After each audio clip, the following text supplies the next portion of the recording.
Mais waouh, regardez cette belle ville. Ça va être son jour facile. Soudainement, j'ai entendu un grand bruit vers le haut. J'ai levé les yeux et j'ai vu un petit avion voler bas. Je me demande où ils vont.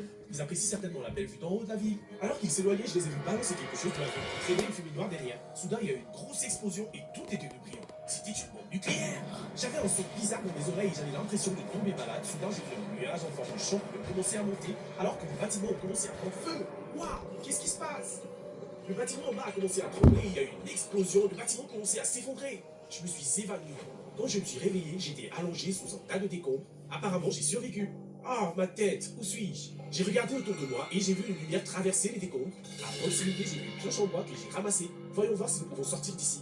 J'ai commencé à casser des blocs et je me suis vite retrouvé à l'extérieur. Toute la ville était en ruine. Bonjour, y a quelqu'un ici? En regardant autour de moi, j'ai entendu un bruit derrière moi. Quelque chose me regardait. C'était un gigantesque dragon muté. Gentil dragon, t'approches pas trop. Pendant que je parlais, le dragon il a commencé à voler vers moi. J'ai dû sortir de l'arc, je me suis précipité sur les décombres tandis que le dragon crachait du feu. J'ai peur caché. Peut-être que je me trouve à un endroit sûr dans ce bâtiment. J'ai couru à l'intérieur de la cage d'escalier du bâtiment d'à côté, laissant le dragon à l'extérieur. Je m'étais pas rendu compte avant, mais j'avais faim et soif. Il me fallait trouver de l'eau et de la nourriture. Ça ressemble à un ancien bâtiment administratif. Peut-être qu'ils ont un distributeur automatique où je peux obtenir de la nourriture et de l'eau. J'ai vérifié et évidemment, il y a un distributeur automatique là-bas. Je l'ai ouvert et j'ai trouvé de la soupe en conserve et de l'eau purifiée.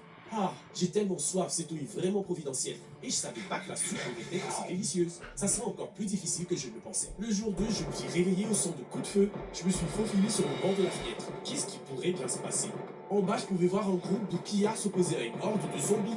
L'un des combattants semblait différent des autres. Il devait être le leader. J'ai admiré comment les combattants s'en sortaient. J'étais tellement captivé par le combat que j'ai pas remarqué qu'il y avait l'un d'entre eux qui s'est glissé derrière moi. Oh, hey, dépose ce couteau, je veux pas d'ennui. Si tu veux pas d'ennui, alors vide tes poches. Je n'ai rien qui t'intéresse, à part quelques bouteilles d'eau et de la soupe en conserve. Pourquoi ne voudrais-je pas ça? Chaque source d'eau de la ville est contaminée par des déchets radioactifs et l'eau purifiée est un luxe que je mérite, mais pas toi.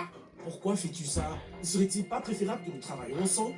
Quoi? Tu vis caché ou quoi? Nous travaillons pour le patron Finkelmore de ce nouveau monde. Et je te connais pas, ce qui signifie que tu travailles pas pour lui. Donc tu dois remettre tout ce que tu possèdes. Les choses sont venimées. Je devais sortir d'ici, mais il m'avait coincé. Peut-être que si je le poussais assez fort, ça me donnerait suffisamment de temps pour m'échapper. C'est une offre vraiment intéressante, mais non merci. Je l'ai poussé et j'ai commencé à sprinter vers les escaliers. Hé, reviens ici! Il commençait à me rattraper quand soudain le sol s'est effondré et le pillard est tombé à travers le sol. Oh oh, c'était pas très joli à voir ça. J'ai jeté un coup d'œil par-dessus bord et j'ai vu le braqueur allongé sur le sol. Aucun moyen qu'il ait survécu à cela. J'ai rapidement couru en bas. Eh bien, je pense pas qu'il aura besoin de ce couteau, ce braqueur. Hé, qui est là? J'ai jeté un coup d'œil sur le banc et le chef de gang me regardait en face. Ils ont commencé à tirer. Attrapez ce gars, je te trouverai. Je me suis enfui aussi vite que possible.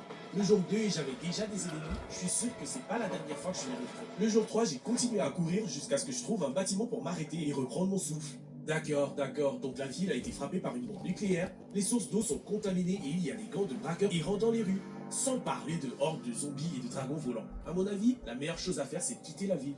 Je suis allé vers l'autoroute et j'ai commencé à sortir de la ville. Je ne sais pas comment me débarrasser des créatures mutées, mais peut-être que je pourrais parler à ce type-là. Moi, quel était son nom, le Finkel? Avant de pouvoir le faire, j'ai dû survivre à la journée. Alors que je traversais le désert, j'ai vite trouvé une ferme. Regardez cet endroit. Je me demande si quelqu'un est dans la maison. En me rapprochant, j'ai vu quelqu'un venir vers moi. Mais ce n'était pas un visage amical, c'était un zombie. Vas-y, prends ça, tête de nu. J'ai pu lui donner quelques coups. Combattre les zombies me semble être une mauvaise idée, mais je sais que c'est la seule façon pour moi de survivre. Une fois que les zombies écartés, j'ai rapidement commencé à en combattre un autre. Désolé pour ton ami, mais je serai pas de votre menu d'aujourd'hui. Le couteau que j'avais ramassé était utile, j'ai pu envoyer quelques bons coups et survivre un autre jour. Faudrait peut-être que j'installe une base dans la grange. Je me suis dirigé vers la grange et j'y ai trouvé encore plus de zombies. Ils se sont livrés sans réfléchir et je les ai frappés avec mon couteau. Je me demande si ces gens vivaient ici. Combien de zombies y a-t-il? J'espère vraiment que je ne serai pas infecté. J'ai continué à me frayer un chemin à travers la horde de zombies et enfin j'ai pu les éliminer tous. Une fois épargné de zombies, je me dirigeais vers le loft pour voir si je pouvais installer un camp de fortune.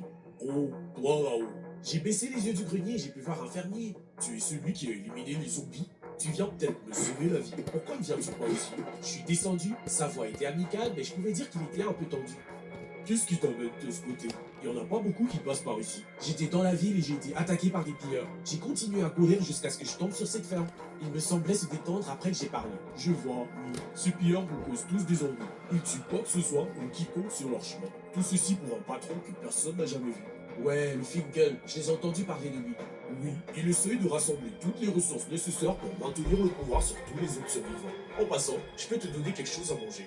Il m'a donné de l'eau du pain que j'ai rapidement englouti. Merci, j'en avais vraiment besoin. Aucun problème. Dis, pourquoi ne restes-tu pas ici pendant un moment? Je vais t'installer un lit. Au fait, je m'appelle John.